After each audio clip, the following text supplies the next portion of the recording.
For this week's Jolt of Faith, I'm going to talk about something we all have experienced, and that is coming to Mass and our mind kind of wandering, we're not really paying attention, we just can't get into it. I'm sure that's happened to all of us, I'm not the only one. You come to Mass sometimes and you think to yourself, why is he up there washing his hands? Or why do we always have a responsorial psalm? Or why this, why that? Understanding the Mass is the best way to enter into the Mass. And luckily, for all of us, next week we're offering a great 6-week series called A Biblical Walk Through the Mass, where we can understand why we do what we do.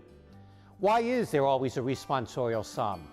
Well, there's good reason for that, because it's part of our ancient Jewish history of the synagogue service. Why does the priest wash his hands before communion? It's not because I was out picking carrots before Mass, it's a ritual part of the temple service. Our liturgy that we all know as Catholic Christians has a lot of deep roots in our Jewish history, in what Jesus would have done in the synagogue and what was done in the temple.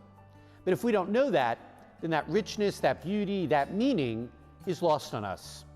That's why this series, A Biblical Walk Through the Mass, is such a great opportunity, because it gives all of us that great opportunity to better understand the Mass so we can better pray the Mass.